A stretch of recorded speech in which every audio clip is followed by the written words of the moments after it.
Get down to your skimmies. Nobody cares, right? Yeah, no. Nobody cares. Exactly. Get It's down a weekend. to your skimmies. This is man There's no only excuses. weekend. Man only weekend. Man only. And if you hide your privates in the locker room, in the men's locker room, there's something wrong with you. I'm sorry. I'm sorry, but that's how I feel.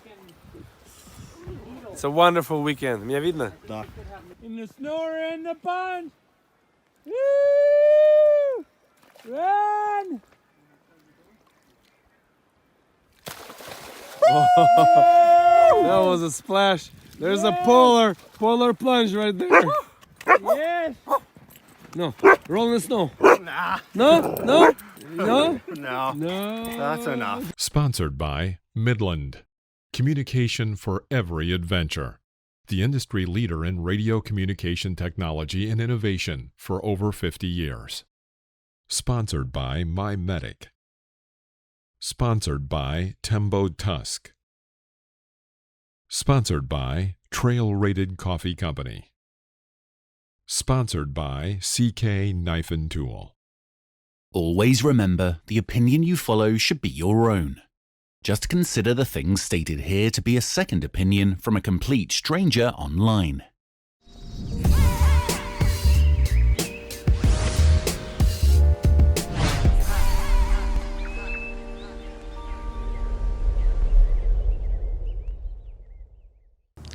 Hi, I'm Phil from Waypoint Overland, and you're listening to Random Waypoints. All right, so here we go. Welcome to another episode of the Random Waypoints podcast. We'll be doing an episode every week. So like, share, and subscribe. Hit the notification bell to make sure you don't miss an episode. This week we have a special guest. We're in Salem, Oregon with Nixon Overland's Bud Nixon. Welcome to the show, Bud. Thank you, Phil. Good to be here, or good to be on the show. Finally, we are here. Добрый день всем. Приветствую всех слушающих. Мы на шоу Waypoint Overland и Phil его ведущий. Добро пожаловать. All right, so all of you that do not know who Bud is, I know him from the YouTube channel. He has an excellent YouTube channel where he repairs snowcats, but what really enticed me to his YouTube story was he gets in his vehicles, he goes out in the forest in the beautiful snow, and he takes these beautiful videos of him camping and taking trails in the snow. So there'll be a link right here for you to check him out. But let's start right into it. Tell us where you were born and raised. I was born and raised, I guess, former Soviet Union now, but it'll be a southwestern part of Russia. If anybody following Olympic Games, the most recent, not most recent, but one of the more recent Olympic Games were in Sochi, Russia. So we lived not too far from there, from that region. So in the area is called Kuban. Kuban is basically the Willamette Valley of Russia. I mean, literally, because we are, for those who like geography, you'll find that Salem, Oregon is located on 45th parallel, and my hometown in Russia is pretty much there as well.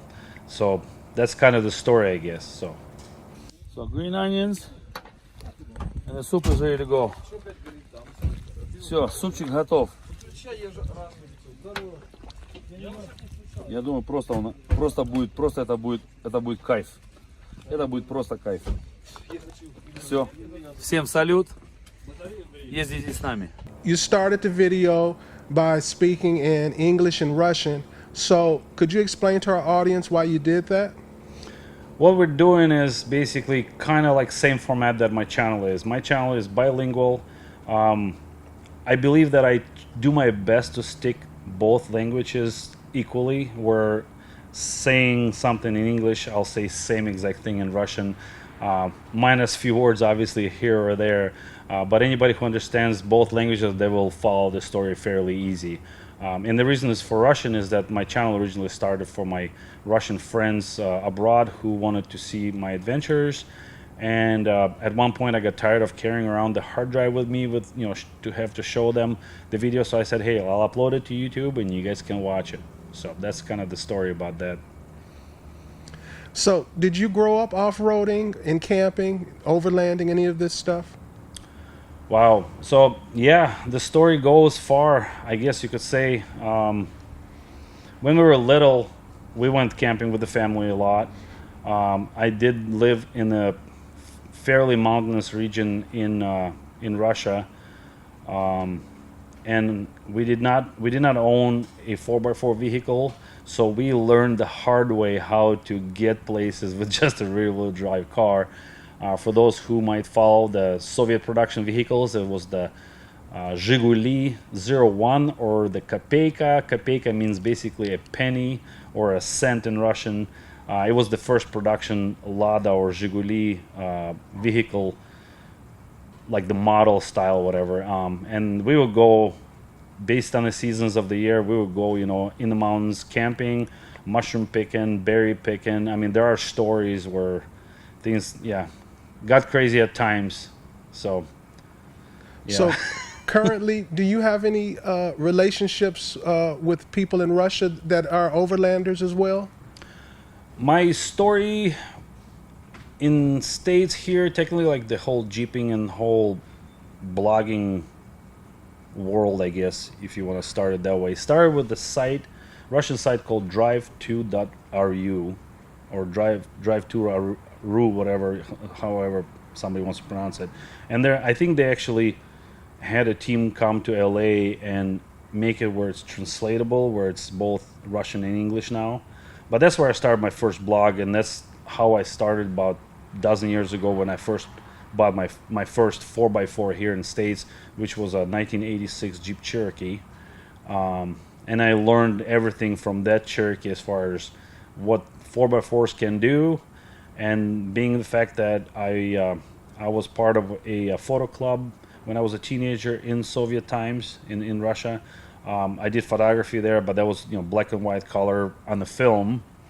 And now we are living in a digital world. So a dozen years ago, that was my first experience where I ended up buying one of the Canon cameras that I liked, and then found the 4x4 taking me to the beautiful places, and then that just went on and grew bigger into a YouTube channel that was really never meant to be a YouTube channel for so many people to see. It was just merely sharing with friends. So I think I'm kind of going all over the board here. Oh, no. Tell us everything.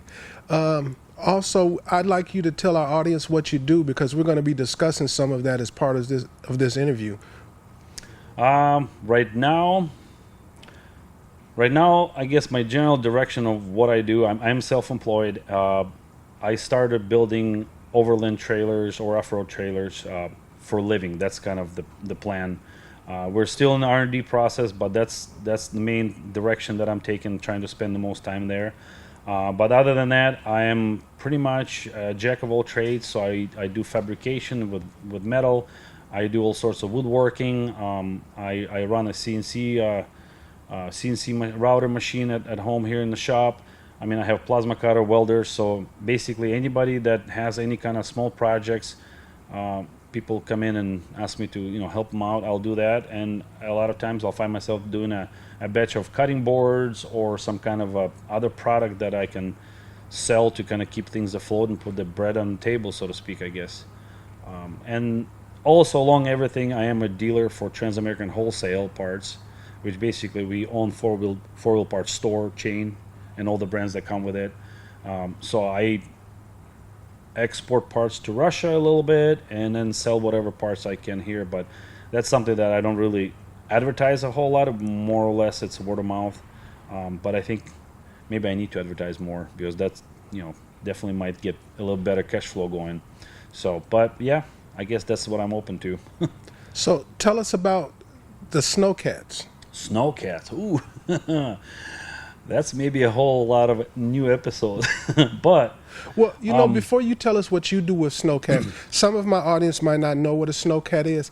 Could you tell them what a snowcat is? Snowcat, it's a tracked vehicle that helps you travel over pretty much any depth of snow. I mean, to put it in simple words. And snowcats are not to be confused with snowmobiles. But snowmobiles are recreational vehicles, single or two-seater or three-seater sometimes, I mean, you'll find those too, I guess. But snowcats are basically a replacement of muscle hydraulics, if you want to call it that way, if that's the right word. So basically, anything that you do on snowshoes, you can do in the snowcat, but just twice as fast. And we're literally talking twice as fast. Right. Cats do not go fast. They go 7 to maybe 15 miles an hour top speeds. There are snowcats that will go 55. Piston Bully makes a machine called Flexmobile, and that thing will sprint 55 miles an hour across terrain, no problem. But mostly, generally, if anybody looks around, any brand snowcat that's out there, Tucker, Bombardier, Piston Bully, I mean any groomers machines that you'll find at the resorts. I mean those are slow. They're slow machines, but they will get you there for sure. So what's your connection to snowcats? My connection with snowcats is snowmobiling. I mean, to start with, I love the snow. It's not necessarily because I'm Russian. There's a lot of people make the connection. They're like, "Hey, you're Russian, so you must like vodka, snow, and cold and bears." That's a very common one. But no, I always, for me, snow is something that feels like it cleanses you. It's so clean and I agree. Powder that I mean, I don't know if I'm a hardcore believer into the fact that there is no such thing as bad weather. There's just bad gear. So one thing to consider if you've been afraid of going into the snow or into the rainy, stormy weather. My favorite time of snowmobiling or any kind of winter recreation is when it's dumping crazy snow and it's a stormy outside. But I try to make sure that I have myself some kind of shelter in place. Obviously, some kind of tent or a cabin where I can get to, where you got a warm stove going. And it can be storming out there, but I know for a fact that I can get in and get out safely. I mean, that makes me feel comfortable, and that makes me feel good. I mean, that's my high, life high. So people are probably going to be wondering why we're talking so much about snowcats. You do fabs and restorations, right? Mm-hmm. Could you talk about that? I started basically with just acquiring a first cat. The story there, long way short, or short story, to make a short story, we were trying to get to a location for ice fishing, just another trip with the guys, and we couldn't even get there with snowmobiles because there's so much snow that dumped. And then in Oregon it layers, and it became the Portland cement or the Cascade cement, some guys call. I mean, there's just, so the snow got wet, you couldn't get through it, and the snowmobile would fall through that air pocket of the layer. And on my Jeep that I used to have back then, my first LJ, I got maybe 100 yards less than the guys on snowmobiles did. I mean, yeah, ironically, that was the funny part. But we didn't make it, right? So I came home, and my thing was like, okay, well, is there a machine that can get you where you want no matter what? I mean, other than an airplane or helicopter, right? And I'm not much of an air person, so for me, it was just like, let's find something. So research showed that there's such thing as snowcat. And my first cat I bought for $700. Wow. The gentleman's name was Bill Guthrie from Weiser, Idaho. He passed a few years back, but I actually own another machine that he started restoring. I never finished because he passed. So there's some history there. But Bill is he was and probably still is one of the biggest brains or knowledge base of snowcat world in the U.S. Really good guy. So my first machine was the EP.02.10 air-cooled motor, Wisconsin 4-cylinder, no cab. Anybody watching my channel, they'll find the videos on what it was and how it became to be. And that machine got us anywhere we wanted to.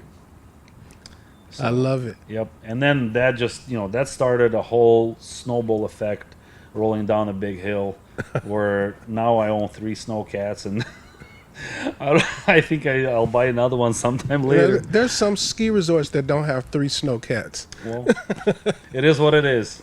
So I want to talk about the thing that I love that you do, and that's you hitting the trails and camping in the wintertime. Again, you can see those things on his YouTube channel. And I've also enjoyed when you you go like into Southwest Utah and you take people on trips and stuff. Yep. When you take people on those trips, it's called NIKSON Overland, right? NIKSON Overland Experience, if you want to call it that way, yeah. Okay, talk about that. Basically, I guide trips as a side hobby, side business, whatever you want to call it. We agree on certain dates. We agree on certain itinerary as far as what's going to take place. There are certain requirements to what vehicle has to be set up, how it's set up. So this way you're not running with a group where, you have a guy totally stuck, I don't know, 4Runner and, guys on 42s per se. Because that way you're not going to, as a group, you're not going to be able to get there where you want to get. I like to cook on a trail, and I have a couple other buddies who are very good cooks. I think I'm a pretty good trail cook. In any case, yes. But we just enjoy the travel, the sightseeing, and cooking all sorts of good food. I think for the most part, yeah, it's all guy trips only. So we have no ladies to keep the drama out. And not that I'm saying that ladies will bring drama in, but it just makes it simple because it makes it simpler for the guys to behave as a man in certain manly fashion when women are not around. I agree. So, and like I said, I mean, my wife goes on the trips with me from time to time. There are places to go family camping. There are places to go with the spouse or your other loved ones. And there are trips that just to go man only. This way you just kind of behave as men, I guess. Yeah. The dirty bears. One thing I appreciate about the videos that I've seen of some of those trips is the camaraderie. And as you mentioned, the food. Now, let me tell you, everybody, he's not just throwing steaks on the grill. He's not making sandwiches. You guys really, really lay it out. Yeah. A lot of lamb. Yeah. They cook whole lamb sometimes. Yeah. I think you cooked a goat before? No goats. No so goat? Okay, I know you cooked a whole lamb. Yep. Whole lamb, lots of beef, pork. We like, it's called sala in Russian. Basically, it's pig lard or fat from a specifically grown pigs for that reason, technically. And it's just been, salt and peppered, cured, so it's raw. And then you can cook on that, or that goes as good as just a cold appetizer for certain foods. So it's a Slavic kitchen or Slavic cooking, I guess. Mm-hmm. So, I ask everybody this question, but it's going to be a little more special asking you. If you're on the trail and somebody's going to meet you at camp and you're going to prepare a meal to impress them, what's your meal to impress a person on the trail? I found my favorite one, as long as they like chicken, and they have been to Olive Garden, they will know chicken scampi. Okay. So that's one that it's just one I like to eat myself personally. I think I perfected it fairly well to a trail kind of cooking basics. I don't think it comes out any worse than one at Olive Garden. Now, and it is cooked from scratch. You we've been discussing. You cook a lot of food, a lot of delicious food. What is your primary way of cooking when you're out on the trail? I use the scuttle. Okay. Now I found on smaller size groups, or when I go solo, or just 2-3 guys, or 2-3 people kind of group, I'll use the TEMBO TUSK. If I go anything larger than probably 3 people, 4 people, or there's any reason I need to think about the fact there's gonna be more than a couple people there, technically I have a scuttle that I made my own. It's like a Discata side 24-inch on a bigger burner, and then as anybody ever took curiosity in TEMBO TUSK, if they haven't yet, I advise to check it out. And I'm not speaking just because I'm a dealer for TEMBO TUSK, but it is just a tool that will allow you to cook any meal, literally. I mean, you can cook anything from breakfast to snack to dessert on just that one tool, if you want to call it that way. I agree. And I mean, talk about having a lot less mess in your back of the rig, because you don't have to carry so many other things. I agree. So. So what first drew you to the Scottle? Was it the convenience, or was it for the dishes? My funny story with the Scottle, it was never about overlanding. I found Scottle actually when a few years back when we lived in Sacramento and we were moving back to Oregon from Sacramento. We did I think it was like a 3-week family RV trip, and I mean we had everything packed out. You know, we were in the moving mode. So we were like, hey, while we're in Sacramento, while we're in California, we're gonna drive down to San Diego, do a couple-week vacation, you know, with the wife and the kids, in the RV, rent a car there, you know, go to the beach, kind of, you know, just enjoy the South Cal for a little bit, and then come back home. So in the RV, I did have a small, like a Weber grill, but I wanted something more like that I can cook, you know, more like a more diverse tool, if you want to call it, or cooking accessory. So I started looking around, and the Scottle came up. I did not. The funny thing is, I found it through a trucking website. I used to run trucks, and I have a CDL kind of thing. So you do everything. Yeah. So I found that on a trucker site, some guy that sells like truckers accessory, you know, like 18-wheeler trucks. And he was selling the TEMBO TUSK there, saying, you know, it's an amazing something to take on the trips with you when you're trucking. So I'm like, well, if a truck driver can have a space in his truck for that, I mean, in an RV it just makes sense. And, you know, there's 5 of us in a 30-footer RV. It wasn't too tight, but, you know, I didn't want to carry anything extra than I have to. And at that time, I think during the whole move, my Weber had to go, and I was just like, let's get this thing. So I ordered that from his website. It arrived just in time. And my first time ever cooking, I don't know if I had the video ever put up on YouTube, but my first time ever cooking was in San Diego on one of the RV sites there on a TEMBO TUSK, learning TEMBO TUSK, and then finding out apparently that TEMBO TUSK is this big hit with Overland community. Oh yeah. So, and I mean, this is, you're talking about 6 years ago, you know, 6 years ago, is already becoming a big hit. I mean, right now it's obviously like, you know, you're not really overlanding if you don't have TEMBO TUSK, I think. I hear that so often. Yeah. So that was my experience, and then, you know, my wife is like, "Hey, can you cook some, like our favorite summer dish is we cut up a bunch of veggies, anything that's fresh, and throw some shrimp in there with some, you know, olive oil and some spices in there, and you just fry it up like stir fry." It's so easy to put together something good in it. Yep. So that was like, here, do that. And then like, hey, can you make an omelet? You know, and she's not want to make a mess in the kitchen. Here, make a mess outside, kind of thing, right? And TEMBO TUSK, the Scottle is so easy to clean. Right. I mean, just put some water on it, if anything, or, you know, wipe it down with a napkin, put the next meal on it. It's that simple.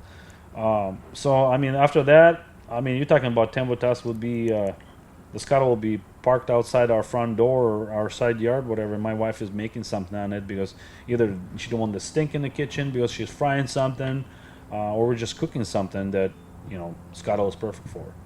I mean, I end up going crazy where I got the 24 Scottle, and I have I think my biggest one I have is a 32 disc. Oh, wow. It's a heavy 80-pound boy, but I did actually chicken scampi for a kids camp one time. I think it was like 50 kids in there.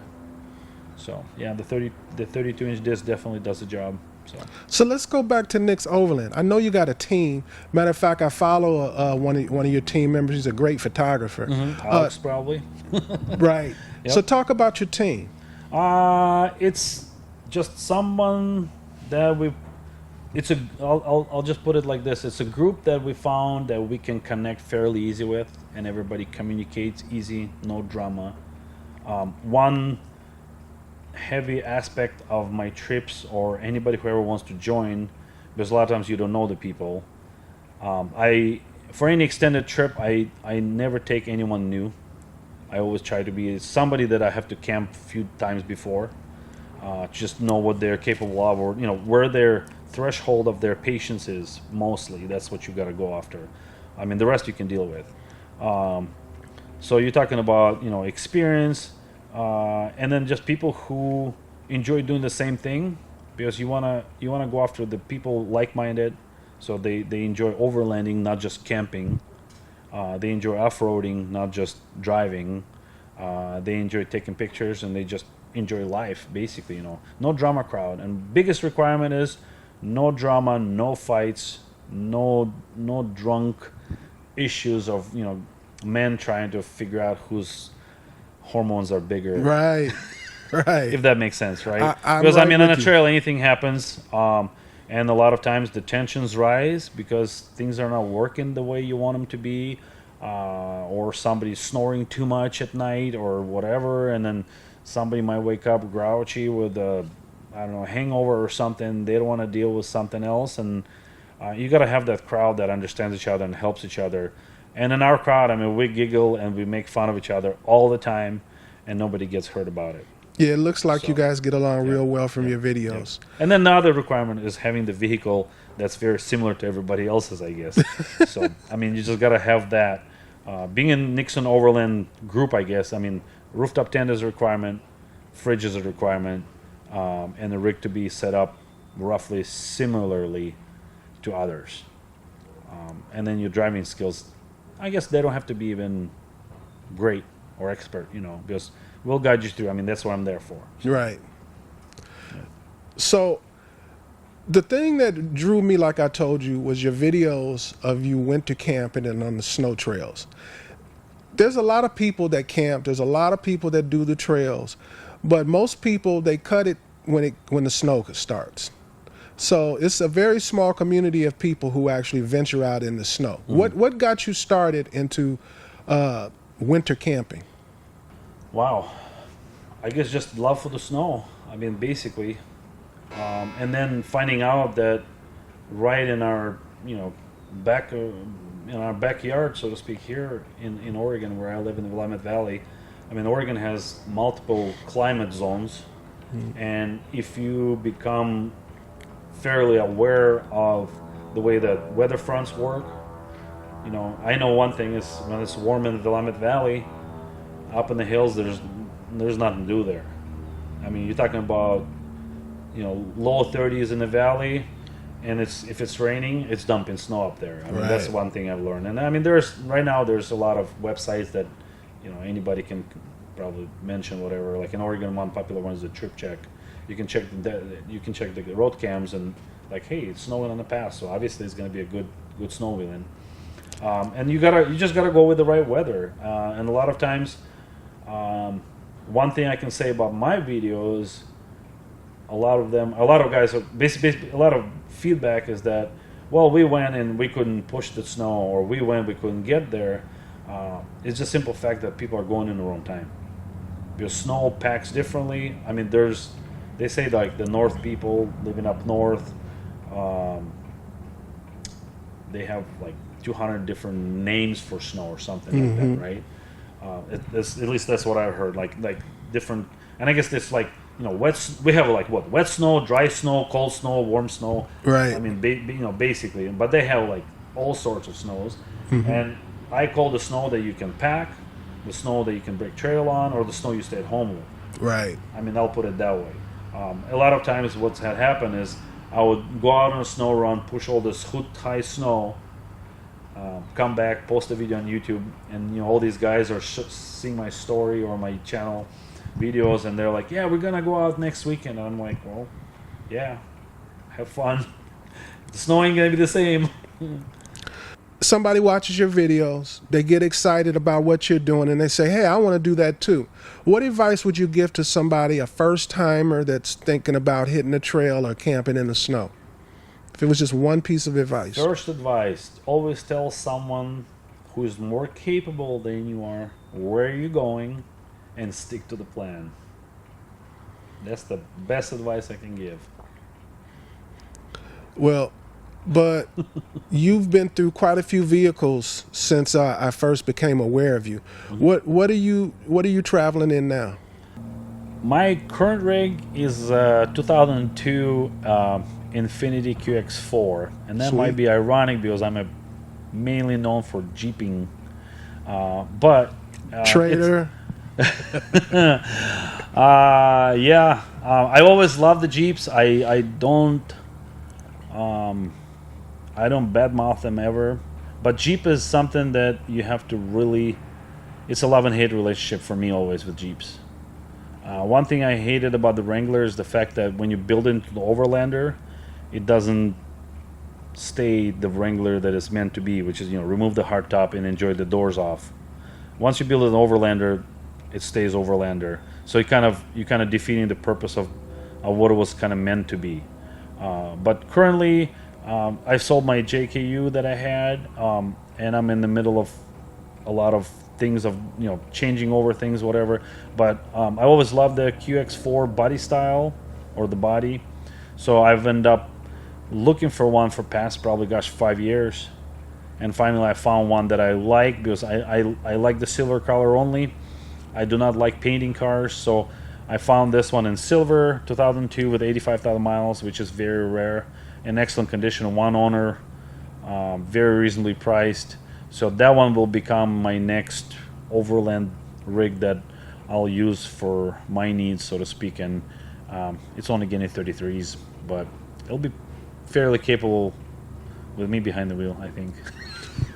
You've had a lot of rigs. You've done a lot of work on these rigs. Looking back, if you could think of one thing, if you could go back in time, what have you learned? What if you could start over? What would you do that you didn't know that you know now? If that makes sense. Well, one word is lockers before light bars. It's a definite one. My experience was like with the first Jeep I got. It's a 4x4. We go out, we get stuck, and only one tire spinning. And like, what the heck? Right? And that's where you start learning, well, any 4x4 is actually only a one-wheel drive technically, depending on transfer case, obviously, or you get a two-wheel drive because you get a cross differential work, right, whatever. But technically, any vehicle that does not have lockers front and back is not a true 4x4. I agree. We're talking about true 4x4. I agree. So, and the only true 4x4 really that's out of the box, well, there's two, I guess. But the only one that I preferred myself personally was the Jeep Wrangler, the Rubicon edition, or you get the 80 series Land Cruiser that's double locked, or they call it the triple locked, which in Jeep's case it doesn't matter because transfer case in the Jeep is always locked. Right. The Rubicon one. But yeah, 80 series is a great vehicle. I never really found to like the body style, so Jeep was always the good one for me, and I just like the Jeep. And in Russia, any 4x4. If you got a 4x4, they call it a Jeep. They just don't call it Jeep because it's a Jeep. Right. Like, yeah, I have a Jeep, and they show you they have like a 4x4, I don't know, something else. And they just say, yeah, I got a Jeep. I mean, that's how people refer. So for me, Jeep always, I think it's for a lot of non-American residents or non-American or non-Jeep owning people, having the Jeep as actual Jeep. Right. Is a big thing. I agree. So, yeah, and then anybody who actually properly utilizes their 4x4 will find that the Rubicon is probably the ultimate one to go for afterwards. I mean, in the end, no matter what. What do you think is your best investment in gear for your rig in about the past 12 months? In the past 12 months, well, I guess we would have to say it depends if it's overland gear or if it's just off-road gear generally. But for anybody, I would advise would be probably tires, no matter what. I mean, tires, that's where you start. And I mean, obviously from tires you'll bounce off to what size lift you go to. But even if you have just a regular stock rig and you put proper tires on it, you will get quite a bit farther probably. I mean, well, granted, you know how to drive and you know the deflation concepts and everything, but you can get a lot further with the right tires. So regardless of whether it makes sense, regardless of whether it was a good value, do you have a favorite piece of gear that you like that you always take, whether it's for convenience, whether it's luck, luxury? It doesn't matter how much it costs, whether it makes sense, whether it's logical or not. What's your favorite piece of gear? I'm gonna make it simple. It's the right size fridge with the right size battery. I'll put it like this. So it's kind of like 2-in-1, if that makes sense. But no matter what, I mean, you gotta get the fridge, because fridge is, everybody's like, dude, just get a cooler for $50. I mean, really. And yes, yeah, you can get away with cooler, but then your open bacon grease comes out into the ice, and you spill a, I don't know, previously opened can of chili or something, or your hot dog Ziploc bag gets ripped, and you got, your ice is no longer good for your drinks. But a properly chosen fridge size, and I'm not even going to talk about pricing, although I'm going to start about it, but I mean, right now you can get your options for anywhere from mid $200s to $1,500. But anyways, fridge is no longer inaccessible because it's expensive. And battery setup, you don't have to go for anything crazy, deep cycle. You don't have to go for a dual battery setup. A lot of times guys ask me about like how I run my power and everything, like lighting and everything, and because I'll keep my light bars on for a long time while I'm setting up camp, or my other LED. I mean, LED doesn't consume much as it is, but for extended period of time, you run your 50 LED bar for a long time, it'll drain your battery fairly quick, right?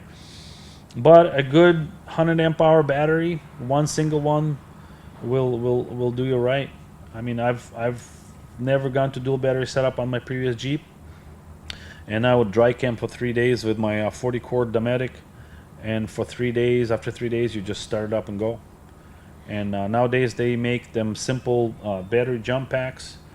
They get smallest probably as your palm, or you get a bigger one that starts at big old V8 that has a compressor built into it, even if you need that. I mean, I own probably 4 of them, different ones, but I had the pleasure of Amazon review sent in. But all sorts of those things you can carry, and just you save a lot on weight. I agree with everything you said.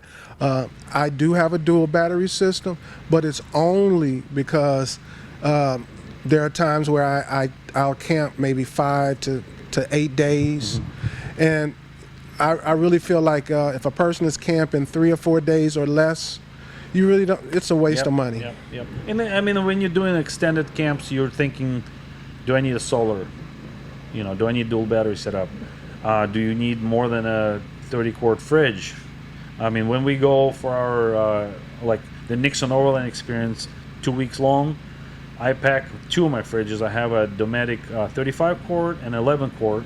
The 11 quart serves as a freezer, and most guys pack like a 40-50 quart fridges in their backs too. I mean, we pack with food for 2 weeks pretty much, and for 2 weeks we don't shop. So like I pre-plan all the meals, so everybody takes what needs to be taken, or we get together and I give everybody, because I usually do all the shopping, so like all the food gets bought by me, because I plan all the meals out, so I know what's needed, and this way I can kind of take up their space in their fridge, and then they fill it in with drinks. Tell my audience about the Nixon Overland Experience. Basically, usually it's once a year, but I think I need to start doing it more than once a year. You need to. Yeah. Right now it's been once in the fall time, at least a long extended one. Like we're talking about 10 to 14 days. We hit Utah and Colorado. So Utah, Moab, obviously, there's so much to explore there. And there's Colorado. We're talking about San Juan's. So Ouray, Silverton, and Telluride. Basically, that gives us plenty, because I think anybody that goes to Moab, I mean, gosh, 130, 140 miles away, just like a less than 3 hour drive to Colorado from Moab. I mean, you can't miss that. And if you do your timing right, weather-wise, so you can go Moab pretty much year-round. But to do the Colorado, you have to go probably mid-July, I'm gonna say, to beginning of October. Otherwise, you get snow already in the passes. If you like the golden look of the fall time, which we prefer as well, that's why we go in the fall to Colorado. This year we did the trip and it was just gorgeous, because we got there right in time where everything was yellow, passes were still open, and we did so Poughkeepsie Gulch and Hurricane Pass, and then going down, I think it's Corkscrew area. That was snowed in, but was still passable. I mean, Okay. people didn't want to go. We did. I mean, it was still safe to do. It was too wet to do the Poughkeepsie Gulch, the extreme version, extreme section. We tried it, and it was too wet. I mean, you had to winch it, and we were just like, not worth it. So I might be catching you off guard here. I saw some work you're doing on trailers outside the shop. Is there anything you want to tell me about that? So I'm trying to, I guess, come up with a new idea for putting bread on the table, if that makes sense, right? And right now, with the overland off-road market growing kind of wild and crazy, and a lot of people are like, dude, I've had a lot of people like, dude, can you build trailers? Because I looked in this company, and you know, I don't know, maybe it's because of the COVID or what's the deal, but a lot of like 9 month out kind of thing, you know, 20 weeks out, whatever.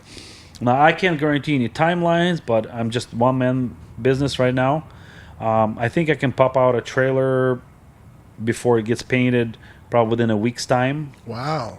But my my trailers, I was gonna say they're laser cut, CNC formed, so I sourced that out, and they were engineered.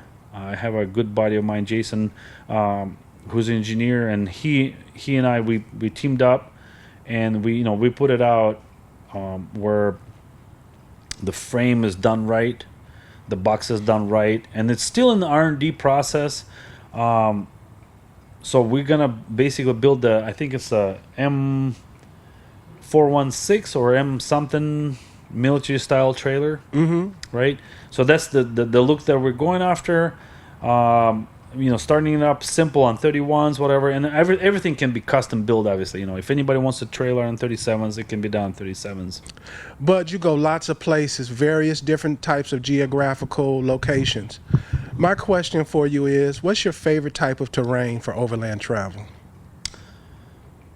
Come to think about it, I think I live in the best terrain already, which is mountains.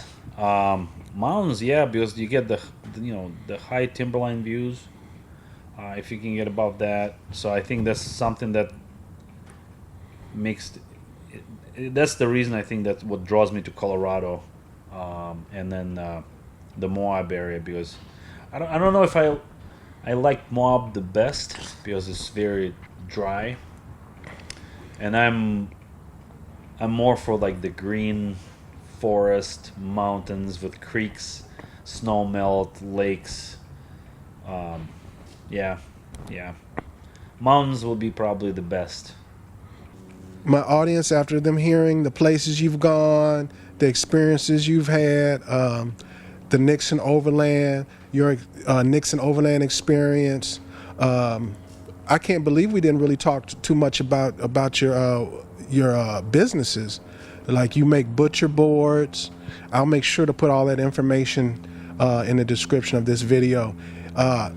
There's a lot of creativity out of this person. A lot of maybe free time, maybe not. I don't know. But my question is if there's anything anybody's heard and they're interested in knowing more, how do they find you on social media? I'm Bud Nixon throughout, I think, most of social media. And one thing I guess I could elaborate on, Bud is a name that stuck with me at one of my first U.S. jobs. We had a shop manager. I worked at a dealership doing the detail work, and this guy called me Bud all the time. I don't know if he didn't like my name or what's the deal. And he didn't call really everybody Bud. It was just specific to me. But then what I heard is from another employee is that he liked Budweiser. So it was something with Budweiser, Bud. I don't know, something, right? So he called me Bud. Bud. So I'm NIKSON. And a lot of people that know me personally, like direct, they'll call me NIKSON, and it's not like spelling the same as Nixon, like the president, but it's Nick. My name is spelled as Nik, because it's Nick, short for Nikolai, and then son is son of Nick, because I'm Nick. My dad was I'm Nick Jr. So my dad was Nikolai as well. So my brothers called me Nixon. And that's where the Nixon part comes through. When I registered YouTube, there was no Bud Nixon available the way I spelled it, so I did it like the President Nixon. So it's BUDNIXON. So Bud Nixon. Well, Bud, it has been a pleasure. You know, doing these interviews, I have the opportunity to talk to people who I follow, people who I know, people who I admire, people who I want to know more about, and you were definitely on that list. So this has been a pleasure for me to spend this time with you and talk. And I just want to say thank you. No problem. Thank you very much for visiting and coming over and seeing us here. And it's just been a good time. So, yeah, good. And with that, I want to just briefly say something to my audience and we'll wrap it up. Sweet. Well, guys, you already know what I'm going to say. Stay safe, tread lightly, and hopefully I'll see you here or on the trail soon. You have been listening to Waypoint Overland's Random Waypoints. Like, subscribe, and stay tuned for more.